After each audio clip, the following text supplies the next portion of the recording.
¿Sabes, Javier? Yo hace a lo mejor te diría el último año, que vivo con un poco de preocupación la situación esta de nuestra profesión, ¿no? Que cada vez vamos a menos sitios. Yo veo a la gente joven que pienso, ostras, no sé, en televisión hay gente súper válida y dices, hostia, no van a tener la oportunidad de conocer lo que ha sido esta profesión, de la pelea, que también es duro, pero es bonito, de estar ahí en la calle.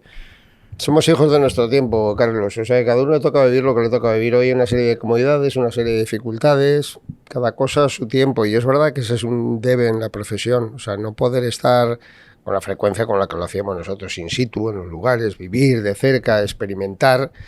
Pues ha pasado mejor vida. ¿Por qué? Porque también hoy tiene infinidad de medios al alcance para informar, que nosotros si no estábamos allí no teníamos. Incluso estando allí teníamos unas enormes dificultades para poder recabar tanta información. Pero a mí, por ejemplo, lo que me preocupa es que cuando ves, no sé, yo lo veo en webs, en sitios así, que a veces, yo qué sé, se publican notas tal y como reciben. Y al final yo siempre he pensado que si de algo vale nuestro trabajo es de tener un cierto espíritu crítico, ¿no? De decidir. Al final yo digo, joder, es que si no decidimos lo que es... Ahora prácticamente todo es noticia. Y realmente nuestro trabajo es decidir qué es noticia, ¿no? Yo desde ese punto de vista, ostras, lo veo... A veces pienso, en la gente joven, digo, hostia, no sé si van a tener la suerte que tuvimos nosotros, ¿no? Y de estar en medios importantes que te permitían hacer muchas cosas. A ver, a lo mejor los demás dicen lo mismo, pero yo tengo la sensación siempre de que hemos vivido la época gloriosa del periodismo. Sí. ¿Por qué? Porque el periodista era un actor principal. Ahora parece que es un emisario, un intermediario, ¿no? Entre el poder empresarial, entre las necesidades del guión, etcétera. Tú antes ibas allí, te soltaban al ruedo y te decían, dinos lo que sientes, lo que ves y qué opinas de lo que ves, ¿no? Entonces, claro, vivir ese momento, tener la oportunidad de hacerlo in situ. ¿Quién ha conseguido hacer eso? Porque tiempos pretéritos a los nuestros, seguro que habrá gente que dirá, pues nosotros también vivimos una etapa, pero una etapa con mucha mayor Yo tengo dificultades. compañeros que ya están jubilados en televisión de edad, que por ejemplo, esos 8 o 10 años que tenemos tú y yo de diferencia, aún vosotros llegasteis a hacer algunas cosas que yo también, no me quejo, pero es verdad que eso se nota, ¿no? Y luego yo también lo que he notado mucho es el... Yo, por ejemplo... Claro, en el ciclismo empecé en la moto, luego ya empecé a hacer reportajes, luego ya comentas y tal.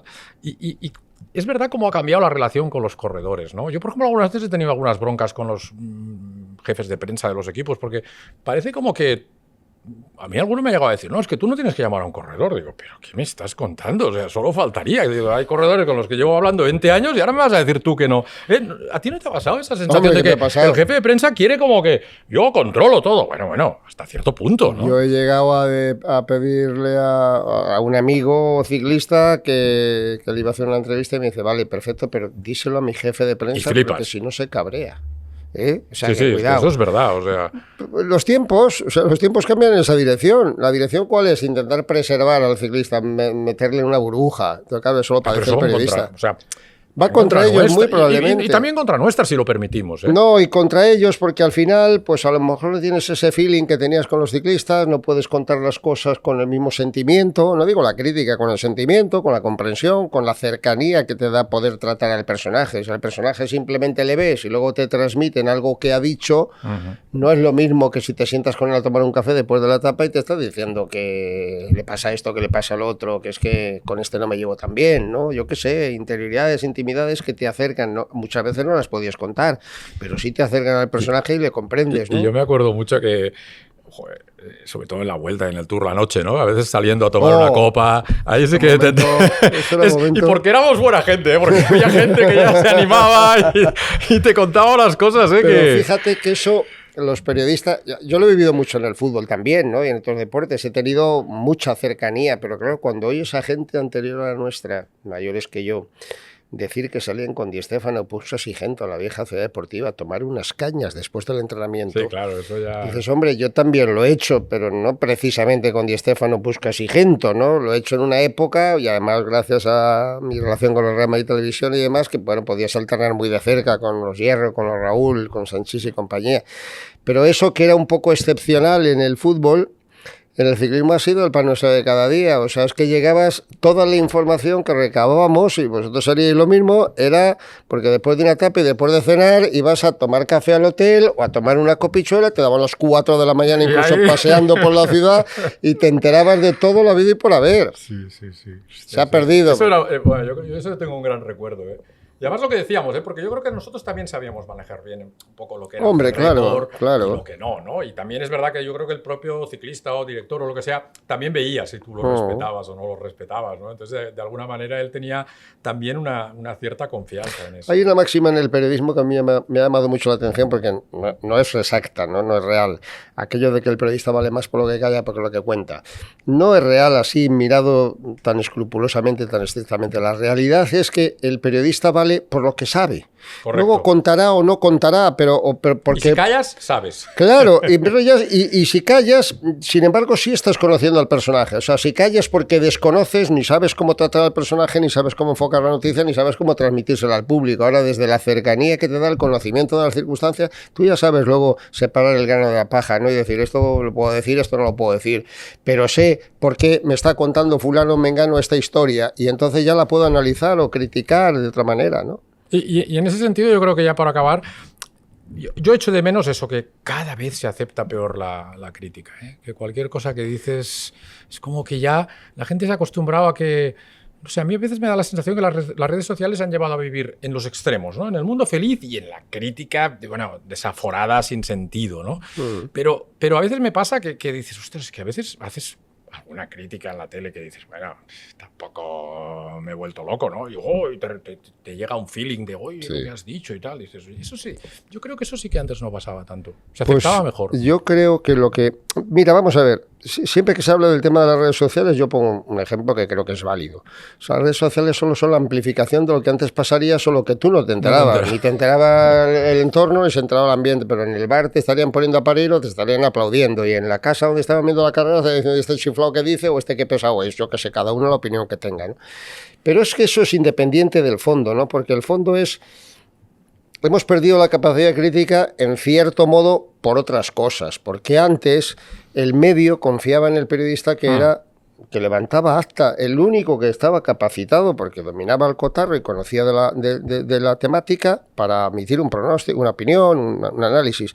Ahora no, ahora tú estás pendiente de quién es tu empresa, de qué intereses tiene tu empresa. ¿Cómo vas a decir tú, cuando estás viendo una carrera de televisión, que a mí fue el primer choque que yo recibí? O sea, ¿cómo puedes decir que la carrera está siendo un coñazo? Digo, joder, ¿qué quieres que diga? Si que me ponga de palmero, pues es la verdad, ya, pero es que eso no interesa. Claro, y te das cuenta y dices, claro, efectivamente, no interesa. Yo en eso tengo bastante suerte, ¿eh? Donde trabajo, sinceramente, siempre me han dado bastante libertad. No, pero con prudencia y sabiendo lo que dices, ¿no? Pero sí, te explico. O sea, yo quiero ir al fondo de ese tema exacto. O sea, que hay una serie de circunstancias en las que te estás perjudicando a ti, a la empresa. Si tú estás intentando captar la audiencia del público, pues normalmente tienes que tratar de transmitir un mundo más onírico, más feliz, ¿no? Porque si estás diciendo que esta carrera es un coñazo y que durante 2 horas más va a ser otro coñazo y que van a llegar al sprint, estás echando a la gente de la tele. Luego eso lo tienes que medir. Sin embargo, cuando tú eres periodista de prensa y no estás dependiendo de que la gente te escuche y de las audiencias, te importa un bledo. Tienes que decir esto es un rollo. A la televisión, entonces, claro, eso condiciona. Muchas veces hablo de la... Esto pasa mucho en el periodismo en todos los órdenes, de la autocensura.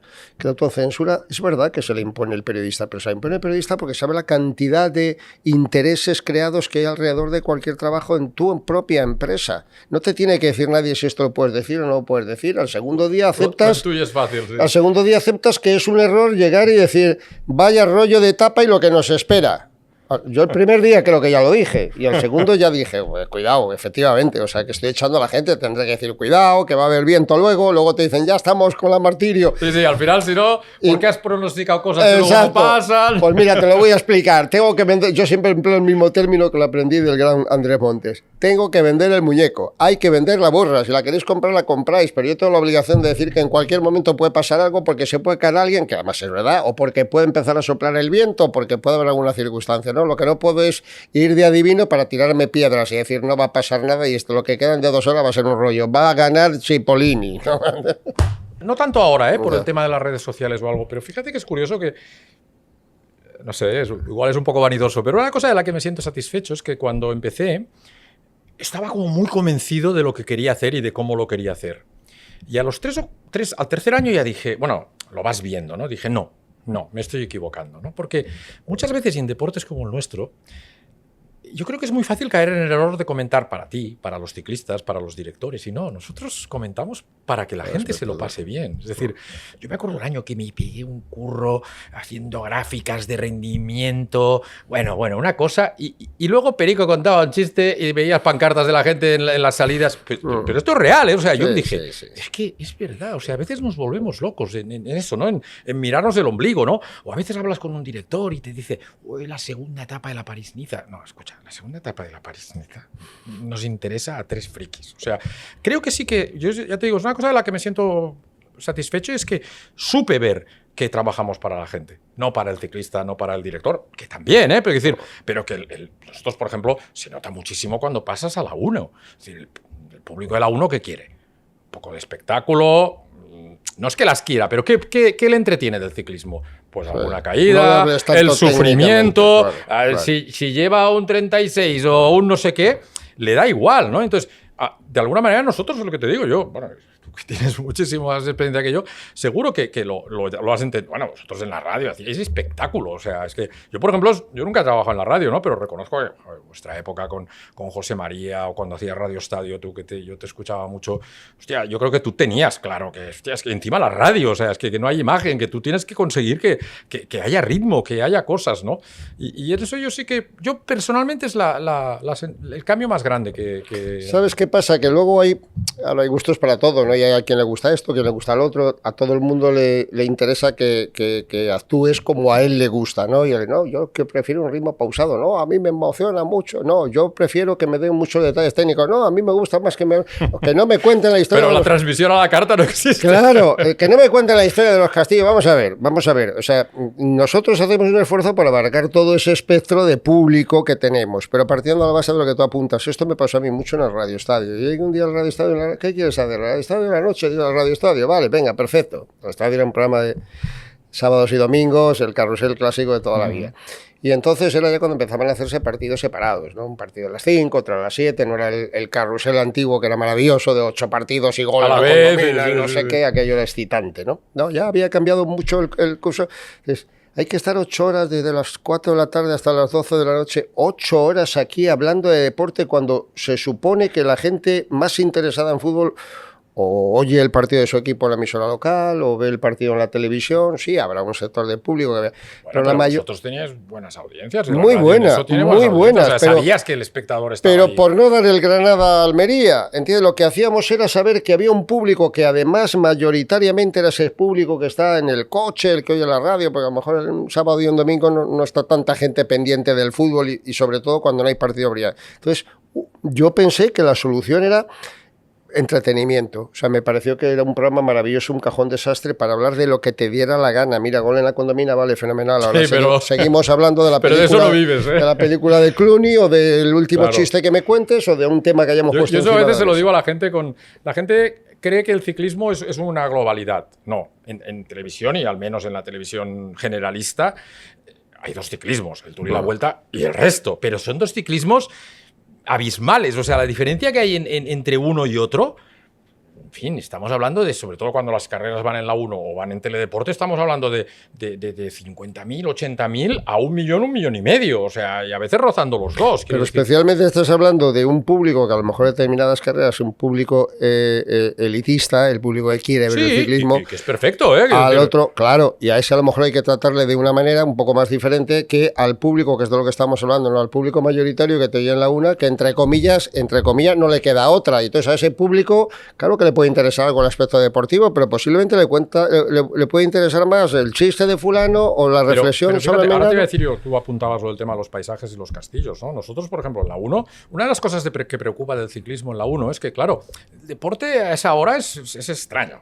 Claro, es extraño. Claro. Es decir, ¿no? Yo creo que, entre otras cosas, si el ciclismo se mantiene en el abierto, también es porque, bueno, es una hora difícil, a ver quién se abonaría en un mes de julio como ya. Hay gente que tiene vacaciones para ir al privado, pero bueno, eso sería otra cosa. Pero, por ejemplo, nosotros a esa hora tenemos un público muy femenino normalmente, porque hay series, hay cosas. A uno le preocupa sacar mucho el ciclismo entre semana, le preocupa, las series entre semana, le preocupa menos sacarlo el fin de semana, ¿no? Sacar las películas. Y yo creo que, por ejemplo, es lo que te digo, para mí es muy diferente comentar la París-Roubaix que comentar Claro, la Vuelta a España. por eso te digo. Es decir, en la Vuelta a España y en el Tour, el paisaje, el castillo, lo que sea, es un componente muy importante de Pero la más, transmisión. no, Carlos, más importante que el otro. Ahora, no se lo vayas a decir al especialista en ciclismo y al que quiere y lo sabe todo, porque se va a decir, bueno, ¿qué me está contando? Yo me preocupo y mucho, y tú también, y aparte de que los propios organizadores también Ya, tienen que sí, vender sí, el sí, producto, sí, ¿no? claro. Pero independientemente de que haya que vender el producto y que tengas que hacer y citar las cosas, yo me preocupo mucho de contar cualquier historia relacionada con los lugares por donde se pasa, bien sean los gustos gastronómicos, bien sean los castillos, lo que sea, porque estás enriqueciendo la transmisión, que el otro ya lo está viendo la gente, ¿eh? Que hay 4 escapados y que lo has dicho 33 veces en la última hora. Sí, sin irte completamente de la carrera, porque eso Claro. hay que estar ahí. Pero yo, por ejemplo, en la Vuelta, los últimos años me he encargado yo de hacer todo el tema de los Sí, paisajes. sí, Hostia, sí, ha sido sí. muy enriquecedor, Claro ¿eh? Y creo que que es. es una cosa que hay que tener en cuenta. Yo, mira, Javier, bueno, tú que encima, yo además yo siempre lo digo, que yo a Javier le tengo mucho respeto porque cuando le veía, cuando yo era muy joven y le estaba ya en Antena 3, hostia, era como... Y yo también otro recuerdo que tengo muy grato es algunas veces cenar con él, con Pedro González, estaba Gozalo y tal, y para mí era como aquello, hostia, yo aquí solo vengo a escuchar, ¿no? Porque tengo... No, de verdad te lo digo, hostia, yo aquí prefiero escuchar, ¿no? Y a mí que con los años he ido avanzando y que tú también tienes algún año más que yo, creo que a mí me ha pasado, yo creo que a ti también, que las críticas las llevamos francamente bien, ¿no? Es decir, yo creo que esto si te coge según qué edad, en otro momento. Yo, por ejemplo, no soy nada amigo de las redes sociales, con lo cual, como de muchas ni me entero. Pero a mí nunca, no es una cosa que me... Sinceramente también me siento bien tratado por el público en general, pero obviamente, vamos, pensar que en nuestro trabajo le gustas a todo el mundo es imposible, ¿no? Pero no es algo que... Yo trato de no... A ver, yo creo que la crítica enriquece. Y es verdad que hoy Pero en día... depende de cómo. No, bueno, enriquece la crítica. No el tío que viene a saber más que tú, ni a insultarte, ni a cosas que pasen, que yo no lo sé, porque yo no leo. No, claro, es que yo estaba hablando ahora de esa crítica. A mí que un compañero No, o alguien me haga una reflexión de no. decirme, ostras, No, hombre, por hay supuesto, gente- claro. Volvemos un poco a la reflexión de antes, ¿no? O sea, tú no puedes gustar a todo el mundo. Es que, como diría el otro, ni Jesucristo podía gustar a todo el mundo. O sea, que es que al final hay gente que quiere la información de una manera o que quiere ver la televisión. Y a mí me pasó una cosa muy curiosa, ¿no? Me decía al principio, es que tú le pones mucho, demasiados gritos, a algunos, al que no le guste, ¿no? Pero eso, ¿ahora o antes? Ahora. Y entonces tú dices, bueno, vamos a ver, o sea, yo me he pasado toda la vida escuchando que la gente veía la televisión y ponía muchas veces la radio, pues estábamos todo el día emitiendo y todo el día y se aficionaban mucho al sonido radiofónico y resulta que ahora se me va a cuestionar si grito más o grito menos. Pero o le llega un pongo más momento que es lo que emoción. hablábamos al principio, que tú también con los años vas... O sea, ya hay un momento en el que tú ya tienes tu estilo y tu estilo es el que sea. Y Bueno, mejor, peor y no es tan fácil. A mi edad, por ejemplo, ahora dices, joder, ahora si me dijeran, no, es que ahora hay que hacerlo, no sé Claro. qué. Ostras, pues dices, a lo mejor es que ya... Yo creo que cada uno tenemos el estilo que nos ha servido. Nos ha servido para estar aquí, nos ha servido para que haya mucha gente. Yo también me siento muy bien tratado por el público en general. No llevo muchísimos años, estamos muchísimos años en esto. También digo yo que será por algo, ¿no? Por la trayectoria, que al final yo creo que cuenta mucho. Obviamente, ¿no? ¿no? Es decir, tú al final es lo que dices, a ti cualquiera te puede cuestionar lo que sea, solo faltaría. Pero yo muchas veces pongo un ejemplo. A mí me pasó el año famoso del ataque de Contador allí en Fuente D, ¿no? Sí. Que atacó antes de que entrara al directo, ¿no? Y yo me acuerdo que empezaban a llegar, porque entonces en aquel momento... Bueno, no, Twitter no había aún, pero bueno, había ya algún sistema, o yo qué sé, o en Google buscando y tal, y todo el mundo era en plan, joder, ¿por qué no empiezan antes? ¿Por qué no levantan? Y digo, bueno, esto es como si yo ahora digo, venga, helicópteros. No, es que hay una planificación de todo un año, el avión sale a esta hora, el helicóptero sale a esta hora, reposta a esta hora, tal, y eso no se puede cambiar. Y yo muchas veces digo, esto es como si yo llego al horno de mi pueblo y le digo al panadero, uff, hoy el pan se te ha pasado, ¿eh? Pues no tengo ni idea, porque no he hecho nunca pan, ¿no? Entonces, es lo que yo digo de la trayectoria. Decía, hay algunas críticas que dices, ¿pero basadas en qué? ¿En qué? O sea, es que... Y por eso a mí reconozco que no me... Bueno, ya te digo, porque también tengo una edad. Supongo que si me hubiera cogido un Twitter con 25 años... Pero yo es que... Yo he visto algún periodista joven en televisión que lo ha pasado muy mal. Pero eso también a lo mejor es por hacer caso, ¿no? Porque antes también podías imaginar que te podían poner a parir o que había gente a la que no le gustaba. ¿Por qué tienes que hacer caso de eso? Tú lo que tienes que saber es con la gente pero que te por la edad te rodea... ayuda, ¿eh? ¿No? Será la edad, entonces, será la edad. Yo es que me niego rotundamente a tener que estar leyendo todo lo que dice la gente de mí. O sea, pues habrá opiniones buenas, habrá opiniones malas, pero lo que no me pueden es a estas alturas condicionar. Lo que tú decías, ¿cómo te van a condicionar? Ni dudar. No dudar, o sea, no, tú no has porque a llegado, estas edades pero no tú no has dudas. llegado aquí por casualidad. Yo a veces digo, tú en la vida puedes tener un día suerte, pero si estás 30 años en esto... Una vez mi hija se enganchó con uno y que no sé qué me decía. Y yo le dije, pero Carlota, digo, tú estás tonta.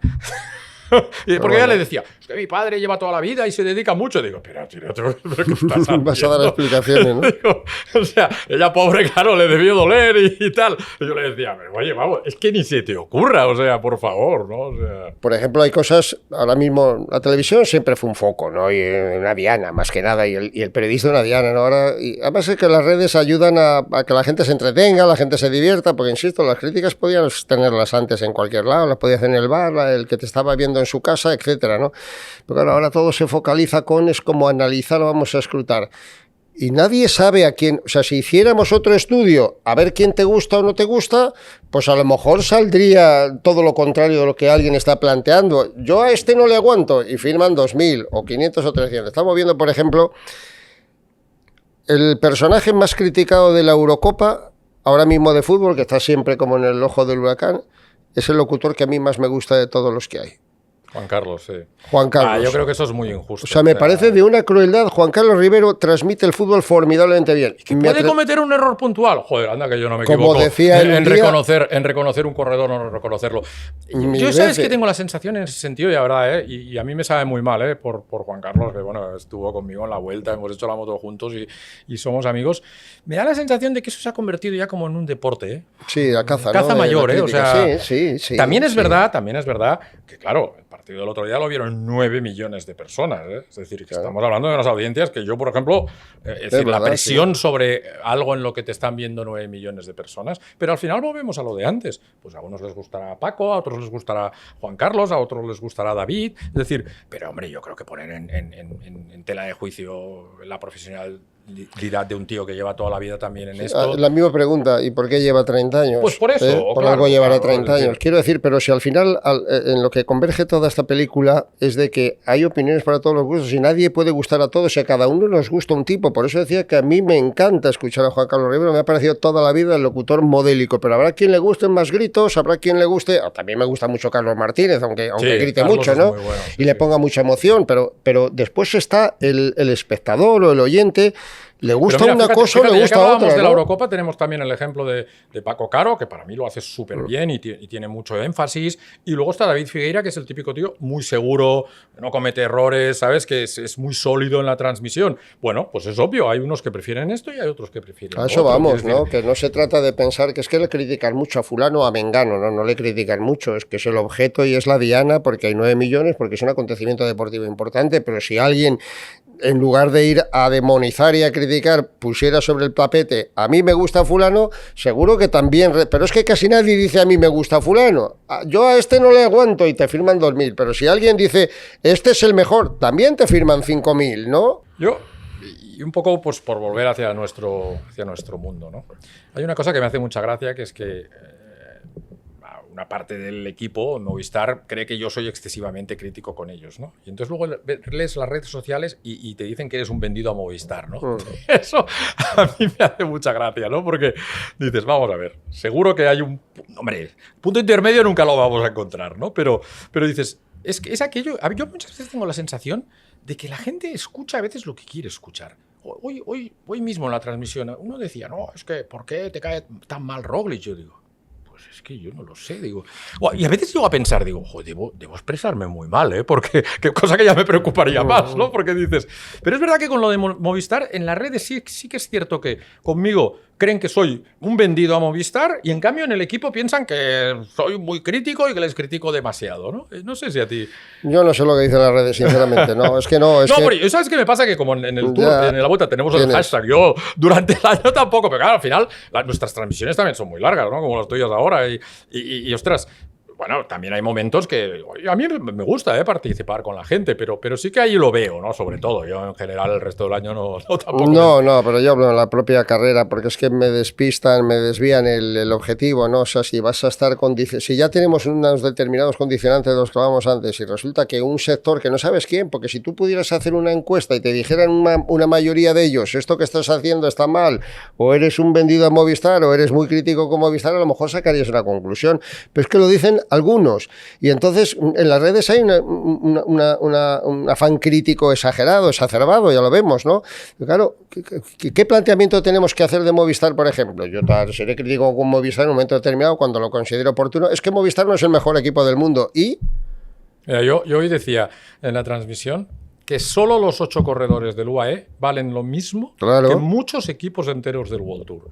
Entonces, obviamente, tienes que saber a qué juegas con eso. Yo, por ejemplo, creo que para mí les ha costado un poco decidirse, pero el equipo que han hecho este año pensando en ganar más etapas es que es mejor, porque al final dices, sí, apoyar a un líder, pero y luego te vas a casar el otro día, el año pasado, pobres, te cae se te cae el primer día y claro, el equipo ni se entera aún de que tiene que hacer otro trabajo del que había preparado, ¿no? Mira, yo siempre digo que en la crítica hay que tener una visión poliédrica, porque al final el aficionado, cada aficionado lo ve de su propio interés. A mí este tipo me cae bien, a mí el otro me cae mal, yo espero mucho de por ejemplo, cómo se ha masacrado en este país a determinados corredores porque no han cumplido las expectativas. Bueno, vale, pues no las han cumplido, pues no las han cumplido. No es fácil ser deportista profesional, claro, y más de alto nivel, y la gente no se da cuenta. No es que se dé cuenta, es que lo mira de su perspectiva, que es la perspectiva de la frustración. Es que Enric Mas va a ganar el Tour de Francia y cuando quedas esto, es que Enric Mas es un matao. Que no, perdóname, que tenemos que partir de la base de quién dice que Enric Mas vaya. Una cosa es que un ciclista, como le pasa a Ayuso ahora o a Rodríguez o tal, genere una expectación y un interés. Y otra cosa es que como no cumple tu expectativa de que es el relevo de Contador, lo voy a machacar. Bueno, eso le pasó a Olano, acuérdate. Y a Olano. El chaval corre, da lo que puede, trabajará tanto más como el que más, hace unas carreras en general bastante buenas, porque si termina sexto o décimo lo hacen mucho mejor que el que termina 150 y no le critican igual. Entonces a mí eso me parece cruel, me parece simplemente cruel. Entonces no nos vamos a abonar a esa teoría de criticar porque Movistar tiene 15 millones de presupuesto, 20 en lugar de 50 y se le van todos los corredores, o porque determinados ciclistas no consiguen ganar el Tour de Francia. El aficionado critica su propia frustración, un sector de aficionados, porque la inmensa mayoría no, lo verán como lo vemos casi todos. ¿Cómo vas a criticar a un ciclista porque termina séptimo? No. ¿Por qué? Yo en el único momento no, porque algunas veces también se genera, el propio equipo genera algunas expectativas que dices, ostras, hay que ser muy optimista para verlo. Bueno, por la crítica al equipo, no, pero no al ciclista. Y a mí, mira, volviendo a lo que tú decías al principio de cuando a ti si decías que la etapa era un rollo y te decían, oye, Javier, que no digas esto, a mí eso me ha pasado mucho con la Vuelta. Y me ha pasado, ¿sabes por qué? Porque al final yo trabajo con, o sea, yo en la Vuelta... A ver, yo sé muchas cosas de la Vuelta, pero que no me las cuentan por periodista. Yo sé que ellos ya no me la... Porque al final, yo por ejemplo fui la primera persona que supo que no se iba a hacer la etapa del Tourmalet el año de la pandemia. Pero a mí no me lo dicen como periodista, me lo dicen porque, ostras, yo tengo que avisar a mi productor, a las motos, a todo, y que todo el equipo se ponga en marcha, ¿no? Y entonces a mí, que es verdad que en las redes sí que, sobre todo durante la Vuelta, ya te digo, yo luego no lo veo mucho, sí que, es que siempre apoyas, siempre estás a favor de la Vuelta, no sé qué, tal. Claro, ahí estamos en el tema de la empresa y el negocio. Es decir, a nosotros la Vuelta, entre derechos de emisión, producción, valen mucho dinero, ¿no? Y luego durante todo el año, al final es una especie de coproducción con ellos. O sea, trabajas mucho con ellos. Yo el año pasado, por ejemplo, creo que cometieron errores y les hice una crítica y también a ellos les sentó muy mal. Entonces, y a lo mejor es la primera que haces, ¿no? Te dices, pues, chico, es lo que hay, ¿me entiendes? No se puede hacer de otra manera. Pero es verdad que entre el interés de tu propia empresa, el interés de la Vuelta a España, que no nos podemos olvidar que, oye, de alguna manera yo creo que todos intentamos ayudar, ¿no? Pero yo insisto en que hay que hacer una separación que es clave. O sea, nosotros no somos un espectador. Yo como espectador puedo actuar, opinar e incluso decidir de otra manera, si soy espectador, pero yo no soy espectador. Tú y yo somos el locutor del acontecimiento, el narrador, el tío que está contando la historia de lo que pasa. Y tú tienes una serie de condicionantes, entre ellos... Con condicionantes. Claro, entre ellos vender el producto, ¿no? A mí la tapa me voy para hacer un rollo, pero no. Eso es buenísimo, porque a mí muchas veces ya te digo, no sé si ha sido hoy o ayer, que también ya decían, no, ya está vendiendo la moto. Dices, bueno, no, ¿y qué hago? Pues claro, digo, oiga, póngase a leer un libro. Claro. No, es que Enric Mas va a pelear por el podio. ¿Qué quieres que diga? Que no vamos a hacer nada, que te vayas de ahí, que no veas la carrera. Primero, porque confío y tengo la ilusión, como cualquier buen aficionado. Y segundo, porque tengo la obligación de vender este producto, ¿no? Y además, yo es que es otra cosa que noto mucho y que, insisto, que creo que también es un poco a raíz de las redes sociales, o a mí me pasa, ¿no? Pues con organizadores de carreras, que al final yo tengo la sensación de que ahora todo el mundo sabe de todo, ¿no? Es lo que te decía yo, mira, gracias a Dios sé un poco de tele, de periodismo, pero no sé, hay cosas de las que no tengo ni idea, ¿no? Y me hizo mucha gracia cuando lo de la caída de la Itzulia, de Vingegaard, me hicieron gracia dos cosas. Primero, que si no se caen los buenos, vamos, yo tengo clarísimo que es una caída más, y convirtieron eso en el desastre mayor y la organización y no sé qué.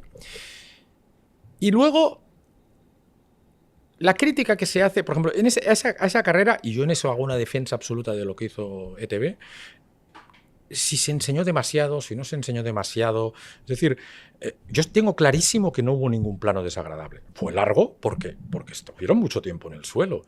Pero yo, por ejemplo, estoy en contra, con matices de lo que voy a decir, porque hay caídas que son muy graves, pero si te fijas, en MotoGP y Fórmula 1, como se autoproducen, lo primero que hacen es tapar. Yo entiendo que hay que preservar la integridad y la personalidad del ciclista o del deportista y lo que piensa la familia.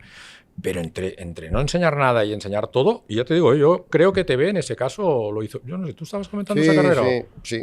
No lo estaba comentando, lo estaba viendo. Yo la estaba viendo. Y lo vi con detenimiento. A mí me parece, creo que se habló en su momento.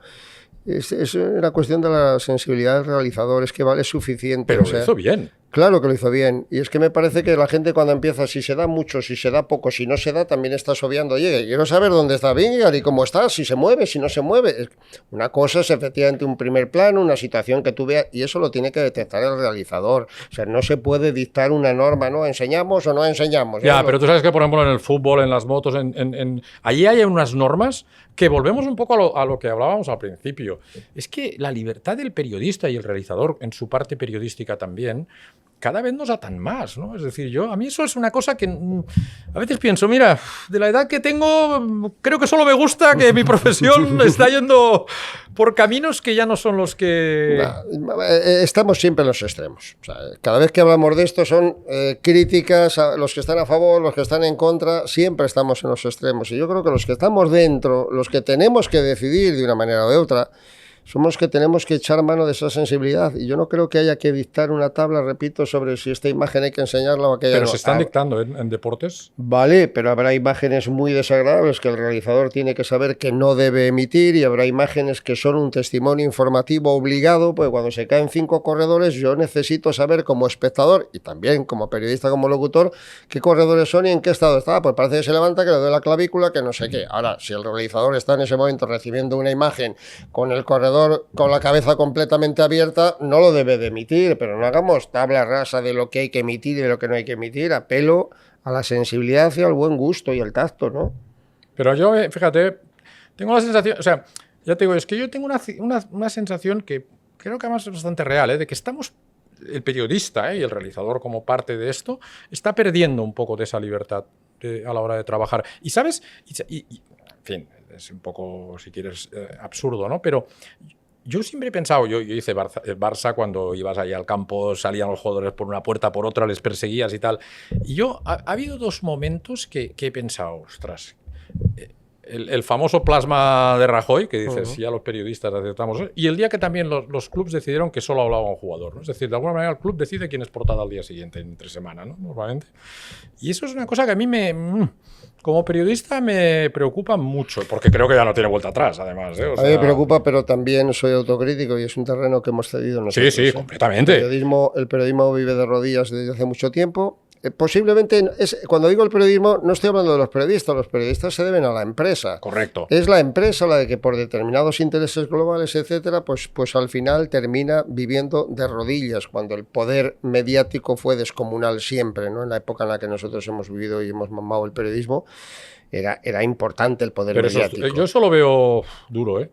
Yo veo tan duro como eso la pérdida de criterio del periodista condicionado por la política de lo moral. Eso sí que me pone enfermo. O sea, que ayer haya habido un debate soterrado del que no se ha enterado casi nadie, pero que el periodismo lo ha vivido, de si hay que poner africano negro o solo un negro gana cosas de este tipo, que son unas sandeces descomunales. Pero claro, vienen otra vez las críticas, se te echa encima, pues no hagamos tanto caso de las redes sociales, no hagamos tanto caso de las redes sociales, hagamos caso a quien esto se me tenemos había que pasado, hacer. ayer no fui consciente. Pues yo estuve pendiente de eso porque tenía que ponerle yo también un titular y demás, y estábamos pendientes de esa historia, a ver si era el primer negro que ganaba en el Tour de Francia o era el primer africano. Ya sabíamos que no, porque había más corredores africanos, africano y negro, pero había como un cuidado por la dichosa política de la moral. Entonces, esa es la auténtica autocensura del periodista, el miedo a que me fusilen en las redes sociales porque digo esto.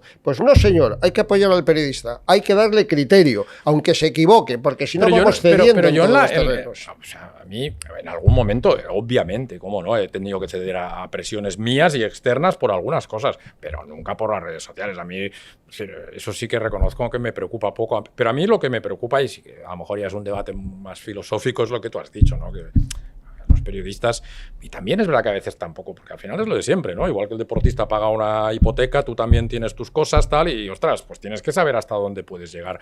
Pero yo, de verdad, que eso de que te entreguen la cosa hecha, a mí... Mira, te voy a contar un detalle, por ejemplo. En la pasada edición de la Vuelta Ciclista del País Vasco, el realizador de la Vuelta es muy amigo mío. Sí, yo también le conozco. Y además un tipo encantador y siempre... Por eso yo también le he querido defender, porque digo... Siempre... No, pero a mí me pasó otra historia, no fue por esto. Siempre pendiente de innovar, etcétera, y el año pasado me llamó, oye, mira, vamos a hacer esto, vamos a meter las unidades móviles pioneros, ¿no? Vamos a meter las unidades móviles en los coches para que hablen de esto, hablen de lo otro, para escuchar los sonidos. Entonces yo en plena retransmisión y con la mayor naturalidad del mundo y con la mayor confianza dije, esto está muy bien, pero claro, si escuchamos varias en euskera es un poco complicado porque ya tocamos la política de la corrección, ¿no? ¿Cómo? Pero era una reflexión absolutamente normal. Hasta el político oportunista de turno se apuntó enseguida a la crítica pública. Hombre, ya, yo digo, o sea, que me viene a criticar una reflexión que hago en público elemental, porque claro, el inglés, el francés, el italiano, todos se lo traducen, ¿no? Y todo puedes traducir, pero el euskera no estamos preparados de momento. Si hay que hacerlo, se hace, con todo el respeto al idioma. Quizá una de las cosas que yo también he vivido con cierta... no sé si sería frustración, pero sí con un cierto dolor en mi trabajo, es que en la época dura, digamos, del dopaje, ¿no? Yo qué sé, diría a partir del 96, que a lo mejor existía antes, pero entre el 96 y el 2000 y algo, que fue un poco los momentos más difíciles, yo sí que me sentí un poco engañado por algunos corredores y por lo que era el entorno global, ¿no? Es decir, la sensación esa de que a mí me dice gente, pero tú no sabías nada. Dice, hombre, no, nada, no. Pero a mí, por ejemplo, cuando llegué a entender que había gente que se estaba jugando la vida, porque creo que fue así, ostras, no sé, me pareció muy fuerte, ¿eh? Yo no sé. A mí no me impresionó tanto. A mí sí. Y a mí sí porque, mira, claro, cuando salió todo lo de la Operación Puerto, yo leí, me pasaron todo el informe y fíjate que es curioso porque a veces la vida tiene circunstancias, ¿no? Y siguiendo el informe, yo me acuerdo que leí un parágrafo que no voy a explicar ahora exactamente y me llevó a internet, buscar, y coincidía con una vez que yo estaba en una carrera, llegó un padre, se fue con su hijo, con el ciclista, y dices, ostras, un padre juega estas cosas. Y entonces, también con algún ciclista, es un poco lo que también hablábamos, aquello del síndrome de Estocolmo, ¿no? Que hablábamos al principio. Yo al principio era muy amigo de los corredores. Ahora, ya por edad, por muchas cosas, pues ya no tanto. Y creo que es muy bueno, que haya una distancia entre el periodista y el deportista. Pero yo de aquellos años, sí que tengo un poco yo sí que me sentí un poco engañado. A mí lo que nos criticaban mucho, nos han criticado, siempre se ha comentado, ¿no? Bueno, y vosotros sabíais y no denunciáis. Sí, bueno, yo intuía, pero saber. Una cosa es que tú oigas, pienses, deduzcas, etcétera, y otra cosa es que hagas una acusación pública. ¿Qué vas a decir? Yo sí hice, lo recuerdo perfectamente, en el tour famoso de la redada y demás. Ese es el único que no hice de pues muchos, en ese tour, por la noche, estábamos en el programa de Larguero, delante de Chavarri, me atreví a decir pues lo que yo sabía o detectaba, pero sin acusar a nadie, pues no tienes pruebas. Yo dije textualmente, el 90% del pelotón toma la EPO. Pero claro, para mí, esa imagen del dopaje relacionado con lo terrible, con lo satánico, no me cuadra. O sea, yo considero lo del dopaje otra historia diferente. Claro que se puede poner en peligro la vida en un momento determinado, claro que hay dopaje en el deporte de élite, pero es que forma parte del juego. Y de la sociedad. Esto es como el que atraca un banco y sabe que le van a pillar, pero dice... Y yo a veces La única cosa que sí que puedo llegar a entender a veces, porque yo muchas veces no cuestiono tanto al corredor como al manager, al médico, porque el corredor, yo me pongo a veces en la piel de un chico de pueblo, que si no es ciclista, su futuro es pues un trabajo dignísimo, lo que sea allí, pero claro, a ganar 20.000 euros, ¿no? Y llega un médico, insisto, por poner un ejemplo, y te dice, oye, yo te puedo hacer ganar mucho dinero, ¿no? O sea, es que casi es... Porque al final, ¿qué se juega él? Bueno, sí, que le pillen, pero si no, volver a una situación que puede recuperar, ¿no? Entonces, yo ahí creo que, no sé, es como aquella perversión casi perfecta del sistema, ¿no? Es decir, porque al final es que es el huevo o la gallina antes, ¿no? ¿Quién tiene la culpa de todo Con lo esto? cual, en lugar de ser críticos con el infractor, digamos, hay que ser críticos con el sistema que no es capaz de impedirlo. Hay que ser críticos con el sistema. Yo creo que con los dos. No. Vamos a ver, con el deportista que se dopa ya es crítico. Por supuesto, comentario es obligado. Te estás dopando, estás haciendo trampa, pero ya es crítica la propia legislación, ¿no? Que te castiga. Te castiga y punto. Oye, tú has pasado una... Porque ¿qué es el dopaje? Si es que mira, perdona, justo te iba a decir fondo, esto. ¿no? Yo sabes también un día que me di cuenta que ellos no lo... Bueno, que ellos no lo entendían, o que lo entendía diferente que yo, ¿no? Obviamente para mí el dopaje es consumir productos prohibidos. En el fondo para ellos el dopaje es que te pillen. ¿No? Es que para ti sí, pero para mí también. O sea, para mí el dopaje es yo voy a consumir todo lo que se me permita consumir. No, pero el deportista a veces sabe que está consumiendo productos prohibidos, pero si no le pillan... Pero sabe que no le van a pillar. Y sabe que eso es nocivo para la salud, es su elección. A mí me decía un día Yalaveri con razón, dice, también saben los automovilistas que correr a 350 kilómetros hora significa que te puedes matar, ¿no? Y ahora hemos vivido ahí en Imola el recuerdo de lo de Senna. O sea, este es un riesgo de la profesión. El ciclista sabe que eso es peligroso, pero es igual de peligroso bajar a 70 por hora el Galibier, ¿eh? O cualquiera de los puertos que te puedas encontrar. Eso es un riesgo añadido. Todos los temas de las transfusiones de sangre hechas en carrera, hechas en sitios que, bueno, una transfusión de sangre, lógicamente, solo se puede hacer en un hospital, ni en una consulta médica, ¿no? Correcto. Es decir, ostras, yo todo eso es que le veo un punto de suciedad. No sé, es que... Pero porque estás viendo la parte grosera, sucia, sí, oscura. Exacto, sí. Yo no lo quiero ver así. Yo recuerdo de cuando, es que no se me va de la memoria, cuando Francesco Moser allá por los 70 batió el récord de la hora, era una farmacia andante y todos alababan y cuando gana Grigwald las Olimpiadas, que era un corredor norteamericano raro... Bueno, porque hay hipocresía y eso. No, pero quiero decir, era como... Al revés, era como una admiración, la misma que podemos sentir hoy cuando dice, joder, qué avances llevarán el UAE o el Bismo, los grandes equipos. Entonces se decía, joder, Moser, con el doctor Conconi, una farmacia andante, qué productos habrán encontrado. O sea, pero todo era válido, era sacarle el mayor rendimiento. Durante mucho tiempo era el tótem, ¿no? Y luego claro, acabó... sacar el mayor rendimiento a un deportista. ¿Qué es dopaje? Saltarte las barreras que impiden el tratamiento o la ingesta de determinados productos. Pero los médicos, yo creo que a veces sí que tenían que haber sido conscientes de que con algunos... Eso es problema de cada médico. Yo generalizo con el dopaje. ¿Qué es el dopaje? Yo puedo tomar hasta aquí. Si mañana te dicen que las transfusiones de sangre están permitidas, las verás como una cosa fenomenal. Porque demonizada estaba la EPO, durante muchísimos años ha estado demonizada bajo la inscripción nocivo para la salud, pero resulta que tú en altitud sí estás generando glóbulos rojos, sí estás espesando la sangre, sí estás siguiendo tu organismo, creo yo, hablo desde un cierto desconocimiento, también tengo conocimiento de alguna materia, estás poniendo en cierto peligro tu salud, y sin embargo, si tú te administras una ampolla de EPO, resulta que estás... Claro, correcto, pero el problema ¿cuál es? Que la gente iba al límite. O sea, yo he oído hablar de que llegaba momentos de gente que tenía sangre de 58 de hematocrito. 58 de hematocrito es jarabe. Y 60 de hematocrito. Y claro, dices, ostras, yo ahí sí que cuestiono la parte médica. El médico también. que hace eso, dices, yo no sé si se puede tener alguna garantía o muchas garantías de que no puede pasar nada. Tú lo nada. cuestionas, yo lo demonizo directamente. O sea, me parecen impresentables los sujetos que han vivido de esto, de poner en peligro la vida. Yo estoy generalizando del dopaje. No llevo a los extremos en los que el médico no sea lo suficientemente profesional, no solo para violar las normas reglamentarias de competición o legislativas, sino para poner en peligro la salud. Pero eso ya es un problema del médico en cuestión, no es un problema del dopaje administrado o entendido como yo estoy explicando del tema de la EPO, ¿no? Por poner un caso, ¿no? O sea, vamos a ver, ¿por qué andan ahora tanto? ¿Por qué Mira, andaban es que te iba a hacer esa pregunta. ¿Tú cómo colombianos? crees que está ahora todo? Pues no tengo ni idea, pues estoy convencido de que habrá productos que ahora son válidos porque si no hay una reglamentación en contra, pues son válidos y a lo mejor son más nocivos para la salud, no lo sabemos porque desconocemos este Pero tema. yo tengo la sensación de que hay más control del riesgo, de la salud del corredor, ¿o no? Hombre, antes había verdaderos pistoleros con la bata médica, eso es otra historia, pero eso es Yo creo como tú, es decir, los demonizar. dopajes es que están en la sociedad, o sea, es lo que te decimos, es lo que digo, ¿no? Es decir, mira, ¿sabes? Una cosa que me impactó mucho también de la Operación Puerto es que cuando... ¿Te acuerdas cuando hubo, bueno, la famosa salida de Estrasburgo, que detuvieron a Ulrich, a Mancebo, bueno, que les echaron y tal? Luego se supo que esa misma noche había corredores del Telecom que habían cruzado la frontera, porque al final Estrasburgo está al lado, y se habían hecho esa misma noche transfusiones de sangre. Y dices, pero...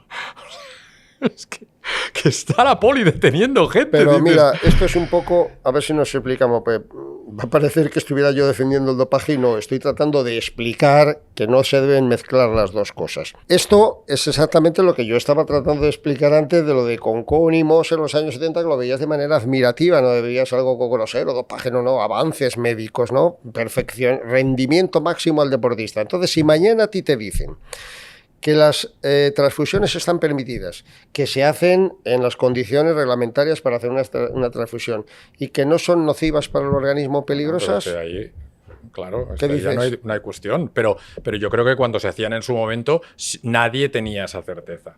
Claro, luego el problema no es en sí, o sí, no lo sé, que estoy hablando generalizando, el problema no es en sí la transfusión como los criminales, porque no tienen otra expresión, que se encargan de hacer esas transfusiones y conservar la sangre en situación peligrosa para el ciclista, etcétera, etcétera. Esa es la práctica médica. Lo verdaderamente grave es la práctica médica. Bueno, pues que a eso me refería yo, es Claro. decir, oyes cosas de gente que transportaba bolsas de sangre en neveras enchufadas en un coche, que dices... Sí. Es como yo cuando vi la imagen aquella famosa del apartamento de Eufemiano en Madrid. Una nevera como la de mi casa. O sea, la luz se va en las casas. O sea, y esa sangre, qué garantía. O sea, es que me pareció un poco lo que tú decías antes, oscuro, ¿no? ¿Y cómo se fiaban de eso, no? No sé. A mí eso sí que reconozco que me dejó una sensación de decir, uff. La gente está dispuesta a todo, a todos eso nos puso mal cuerpo a todos, pero repito, no demonicemos siempre al ciclista un poco por lo que tú has dicho. Sí, yo te digo que también los médicos, lo que tú has dicho también, de que efectivamente ellos están dispuestos a asumir un riesgo, de que les pillen, les sancionen y punto, y el riesgo de la salud.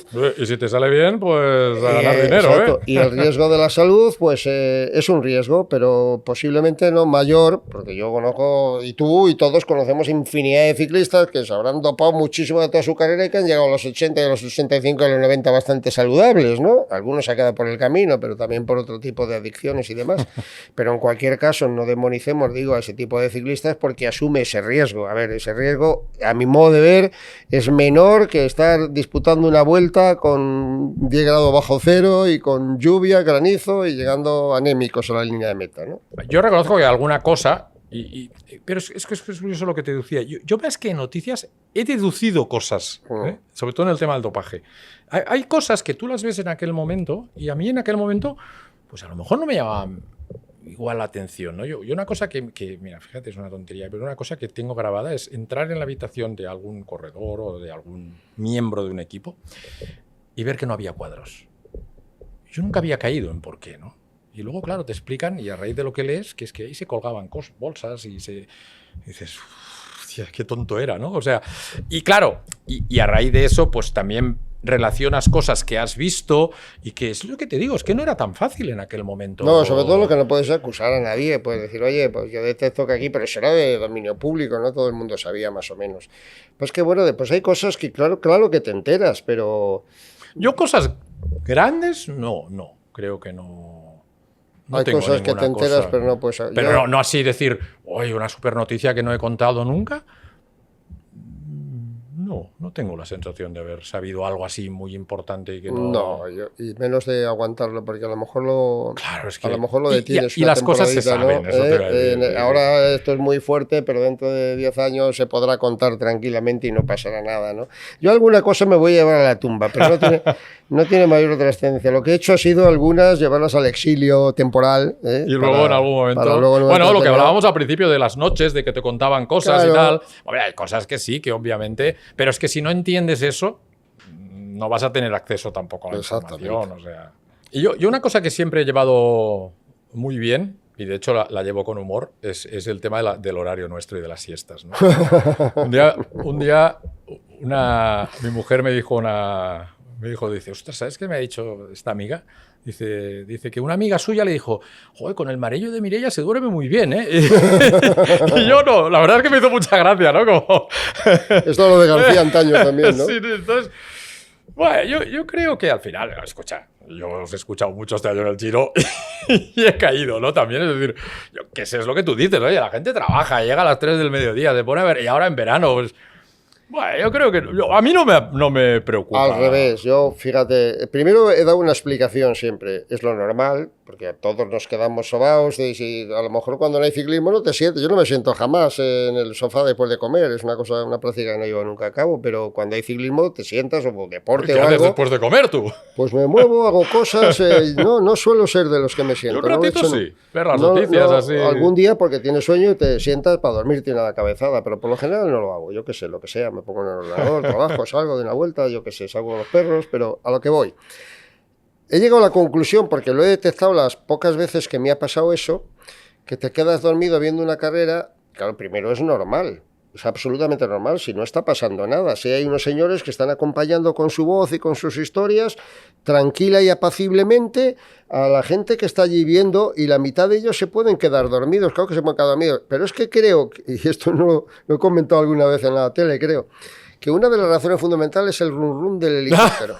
Bueno, es que de hecho... Estoy convencido. Escucha, hace poco... Bueno, relativamente poco, no lo sabría, porque además lo leí así, o me lo hicieron llegar. La Vanguardia hizo un artículo de que había un médico del sueño que había hecho un estudio sobre esto, que claro, que ese run run, la hora, que era perfecto, y que incluso lo usaban cuando hacían pruebas del sueño a gente para comprobar, ¿no?, que la capacidad que tenía de dormirse la gente con ese run run. Yo no soy médico del sueño y lo tengo claro porque lo he experimentado y lo he analizado. Primero el run run, la palabra es amable, es continuada, no hay unas interrupciones, ni voces, ni gritos, ni bueno, nada. Nosotros, Perico, yo alguna vez para fastidiar pegamos un grito. Bueno, yo también lo hago. No, pero en serio, venga, a ver si despertamos. Los de la siesta. Pero que es verdad, que es lo normal, y máxime si no está pasando nada. Ahora, que diga alguien que se duerme hoy cuando está Pogačar atacando en el Galibier, pues no, te despierta, porque además el locutor es el que te anima en ese momento y te despiertas, ¿no? Luego lo que decimos, tú estás viendo un partido de España a las 8 o a las 9 de la noche, eso es muy difícil, es decir, pero es que a nuestra hora es lo que hay gente que madruga mucho y que, oye, sale a las 3 y... Absolutamente normal.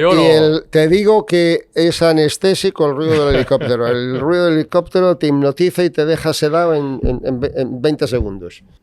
Yo bueno, claro, yo llevo mucho más que tú, porque Pedro y yo llevamos 25 años juntos, ¿no? Llevamos mucho. ¿Cuántos años juntos llevaremos? Por lo menos 30, ¿no?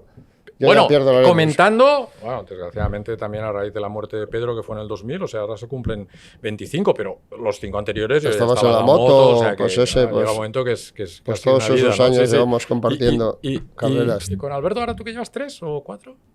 O 5 o 6. O 6. Yo creo que fue en el 2018. ¿Qué año ganó Froome el Tour? ¿El Giro? 2018. Sí, 18 creo que fue, sí. Creo que fue en el... No, 18. 18, 19, pues, 20. Yo para las cosas también... Vamos para el 7º año. Se pasa muy rápido. ¿Y ha cambiado mucho la manera...? No. Alberto, la verdad es que... A ver, como le pasa a Perico, pero tú, por ejemplo, le dices algunas cosas o... le he tenido que decir poco por una razón fundamental, porque Alberto es muy expresivo, es muy locuaz, te transmite todas las sensaciones. Hay muchas veces que dices, bueno, a la gente cuando no sabe cómo entrar o dónde entrar o de qué manera le tienes como que orientar un poquitín, pero a la gente que es muy espontánea, que es lo que buscamos siempre, porque al fin de cuentas tú eres el que estás dando ahí el rollo, qué pesado es este tío, ya, joder, es que tengo que estar aquí 3 horas hablando, entonces si al que tengo al lado le tengo que estar preguntando constantemente, pero desde el primer día Alberto tuvo esa soltura, ¿no?, de interrumpir, de entrar, de ser muy expresivo y muy espontáneo. Para mí fue no voy a decir una sorpresa, porque le conocíamos un poco cómo era, ¿no? pero es de esos tipos que delante del micrófono tienen necesidad de contar cosas, eso es fantástico. Y a Pedro le pasa 3/4 de lo mismo, ¿eh? Mira, yo creo que Pedro tiene una gran suerte en la vida, que hay gente que la tiene y hay gente que no, es que cae bien. Empatía. Sí, cae bien. Total y absoluta. Puede decir la tontería más grande del mundo y la gente la coge bien. A lo mejor la digo yo y bueno, no es lo mismo. Sí, ¿no? Es sí, como lo de los sí, chistes. sí, Dices, sí. bueno, cuéntanos chistes que son lo peor.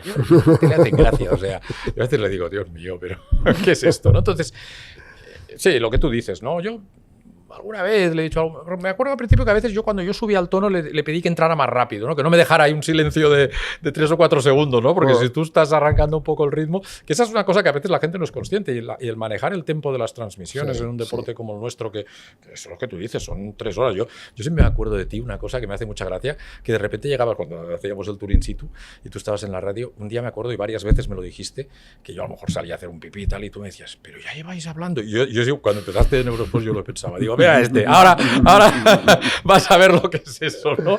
Es decir, y nuestro deporte, sobre todo yo le he hecho algún matiz de estos, ¿no? Pero luego es verdad que él tiene mucha capacidad y luego, por ejemplo, en los programas, pues cuando hacemos una tertulia, ellos también aprenden y saben que han de dar juego, ¿no? Que al final lo políticamente correcto siempre, y por ejemplo yo también me gusta mucho Purito, que en eso también él lleva menos tiempo y también sabe echar. Nosotros, por ejemplo, para mí Joaquim ha sido un buen complemento también, porque, bueno, él ya es más joven, ha visto otro ciclismo, otras generaciones y conoce, y bueno, pues es más activo en las redes sociales. Quiero decir, que sí que es verdad que uno tiene que ir actualizándose un poco, pero sí, la verdad es que me pasa un poco como a ti, Pedro.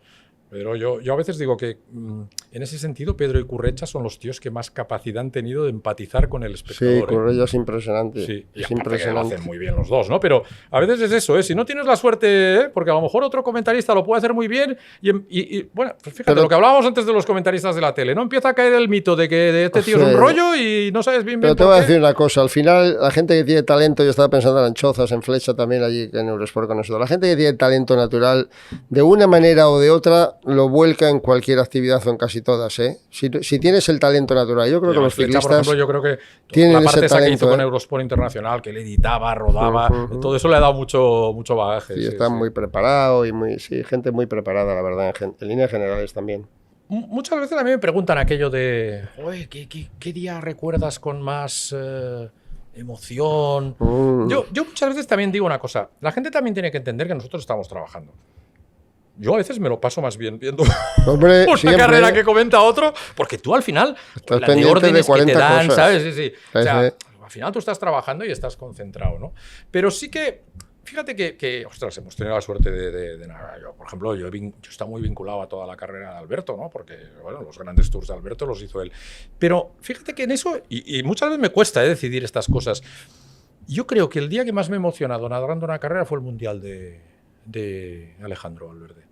Creo que se lo merecía. También. Creo que se lo merecía. Y me salió como, ¿sabes? Me salió como muy de dentro, ¿eh? O sea, yo ese día sí que estaba nervioso. Y normalmente cuando estás trabajando no es lo suyo, ¿no? Tú estás contando una carrera, estás haciendo... Pero ese día, ¿sabes aquella sensación de, hostia, sprint a 3, Dios mío, que arrancó tan lejos? A mí creo que se me hizo más largo a mí que a él el sprint. Para mí esa es quizá el momento más emocionante. Yo lo he comentado alguna vez que me pasó también igual, porque dice, bueno, a estas alturas, después de tantas gestas que has cantado, tantos giros, tours de Indurain, de Perico, de Alberto, de tanta gente, pues no, pues es verdad, le pasó a muchísima gente. La gente lo nota, porque a mí mucha gente me lo ha dicho. Sí, yo estaba allí en Innsbruck y había vivido los días previos y veía aquella tensión con Mínguez y tal, de que había una especie casi convencimiento de que Valverde iba a ganar el Mundial, ¿no? De que podía ganar el Mundial. Entonces, claro, cuando llegas a ese momento final, dices, bueno, pero a esta altura de mi vida, después de haber estado con Indurain y con Perico y con Alberto y compañía, pues no, a mí me emocionó muchísimo. Pero ese fue un dato. A mí, el corredor que más me ha hecho trempar, que diréis en Cataluña, el corredor que me ha excitado de verdad transmitiendo, ha sido el Chava. Pero un día y otro, ¿eh? Un día y otro. Cada vez que le veías arrancar, cada vez que era capaz de hacer los espectáculos. Y mira que no era un hombre que no iba a ganar la carrera. Escucha, yo en la época del Chava yo iba en la moto. Me ponía de pie, vamos. En aquel momento no había los reguladores que hay ahora y todo lo que hay. Tú en una moto de Televisión Española encima de la vuelta, pues hacías lo que te daba la gana, ¿no?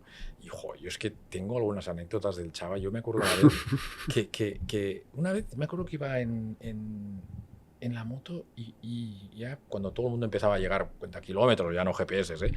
Y le digo, joder, chaval, tú no llevas nunca. Y además él era muy hablador con nosotros. Claro. Había ciclistas que menos, otros que sí y Era tal, muy ¿no? hablador. Y yo le digo, oye, tú, si eres el único que no lleva cuenta kilómetros. Y dice, ¿para qué? Como hablaba él, dice, yo veo la pancarta de 25 a meta y ya. Y sí, me acuerdo que él se divertía, ¿eh? Y siempre me decía, no, en carrera hay que ir el primero o el último, si no, no te ven. Cosas de estas, ¿no? Hay que reconocer que es que él era espectacular.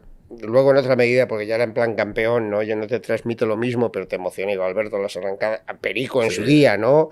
Yo los tours de Alberto que ¿no? los viví mucho porque ya fue la época que me sentía ya un poco también. Al final tienes todo, es una trayectoria y te sientes muy, muy seguro de lo que haces y tal. Ya Alberto también tenía. Yo siempre he dicho que después de Pedro, bueno, y de Miguel, obviamente Alberto ha sido el ciclista que más ha conectado con el público. O sea, Alberto ha llegado a ser una figura. Y, por ejemplo, a nivel nacional, me refiero, yo creo que no lo ha conseguido ni Freire ni Valverde. Valverde ha sido una gran figura en nuestro mundo, pero no sé si en la calle, digamos, ¿no? Estoy seguro que tú pones a Valverde en el Paseo de Gracia o en la Castellana y a lo mejor hay gente que... Y Alberto y Pedro sí, eran gente que conectaba, ¿no? De hecho, lo que tú decías, yo creo que Pedro es que llegó a ser el deporte en aquel momento. Era otro momento que llegó a ser incluso por encima del futbolista. Un ídolo nacional de una envergadura enorme. Luego ya pillaron una época en la que era más frecuente el éxito y ya a lo mejor ni el mismo Indurain, ni Contador, ni demás han tenido esa repercusión de icono nacional que tuvo Perico en su día. Yo creo que esa imagen también de que aparte de ser un gran deportista era un tipo tan agradable, le hacía muy cercano a la gente y sí. Yo lo veo también, ¿eh? Mira, yo una vez recuerdo también en el Mundial el que hicieron ahí al lado en Verona, creo que fue en Verona, al lado del lago de Garda, hacían las contrarrelojes en el lago de Garda, y había 2 salas de prensa. Y tengo grabado en la memoria, yo estaba ahí haciendo algo, preparando algo, que entró Miguel y la gente, y los periodistas se pusieron a aplaudir. Eso lo he visto ya más de una vez en el Tour. Pues yo allí, bueno, yo esa vez lo vi. En el Tour a la sala de prensa voy muy poco, claro, estamos todo el día hablando, ¿no? Pero a mí aquello me impresionó también, sí. Pensé, ostras, no lo había visto. Y mira que en la sala de prensa entran muchos ciclistas. Es que Miguel era un respeto reverencial que le ha tenido toda la gente del ciclismo, todos los escenarios posibles, en todos los lugares, ha sido reverencial. La admiración hacia Miguel, pero es que no tuvo nunca jamás una mala palabra, siempre era impecable en el proceder, en el actuar, encima de la estética de la bici, ¿no? También. Es un personaje irrepetible, en ese sentido irrepetible. No nos emocionó a lo mejor tanto porque arrasaba y arrollaba, era otro tipo de corredor. Irrepetible. ¿Tú te acuerdas de Jesper Esquivi, aquel que luego creo Hombre, me acuerdo, danés. Yo me acuerdo una vez que Miguel había subido a las antiguas tribunas, aquellas que eran de tela y de mecanotubo. Y Miguel estaba ahí esperando, yo creo que estaríamos entrevistando a lo mejor a Pedro, y estaba esperando para bajar, y él estaba con las chanclas esas que llevaban entonces. Y Esquivi con las zapatillas le pisó. Yo soy una de las únicas veces que he oído a Miguel. Y el otro estaba asustado y digo, bueno, también le sale, ¿eh? A veces Yo lo hablaba, yo no recuerdo la primera vez que Javier y yo coincidimos, pero probablemente, yo la primera vez que le oí fue en la radio. Yo probablemente aún estaba estudiando o acabando, ¿no? Pero sí que recuerdo una cosa, y es una cosa que a veces me doy cuenta que la gente joven ahora no todo el mundo hace igual, que yo recuerdo haber estado en cenas pues, con Pedro, contigo, con Gonzalo, y yo recuerdo que es que a lo mejor... es que yo cuando empecé era más joven que los ciclistas, que ahora ya podría ser el abuelo casi de alguno, ¿no? Entonces, yo en ese sentido era muy respetuoso, ¿no? Esa sensación de decir, ostras, esta gente me puede enseñar cosas, ¿no? Y a veces ahora veo que la gente joven es como más que no digo ni que sea bueno ni malo, ¿no? Pero yo sí que recuerdo que cuando estaba con vosotros, al principio tenía un poco esa sensación de decir, ostras, esto es un lujo, ¿no? O algo así. Es curioso, sí que lo recuerdo. Y luego lo que te decía, ¿no? Yo te he seguido mucho tiempo y yo, hombre, reconozco que en la época de José María y tú, es que bueno, dominabais la carrera, o sea, es que es así, ¿no? Es que fueron épocas gloriosas. No, yo me acuerdo de cuando empezabas en la moto. Para mí lo de la moto, que alguna vez lo he hecho así de forma accidental, siempre me ha parecido un trabajo maravilloso porque la oportunidad de estar de verdad encima. Te voy a decir una cosa, para un narrador y en la tele, ostras, yo aprendí mucho, ¿eh? Sí, mucho. Es importantísimo. Ves la carrera tan cerca... Oyes y hueles la carrera, que son dos factores que quien no lo haya hecho nunca. Y encima eres joven y te da igual que llueva, que no llueva. Y ahora pienso, si ahora me tuviera que subir a la moto. Yo me acuerdo días de perros en el País Vasco y yo decía, venga, va, a ver si empieza, ¿no? Sí, bueno, la ilusión también del joven. Y luego, ¿no? pues, una de las cosas que me llamó Y además te lo digo con la admiración, ¿no? La facultad para no perder el tino nunca, ¿no? O sea, llevas muchos años, sí, por dentro lo habrás perdido, pero tú sabes lo difícil, los que somos muy viscerales, sí. Yo lo soy, y sobre todo en la radio, que era mucho más abierto, mucho más tal, aquí vas un poquito más constreñido, ¿no?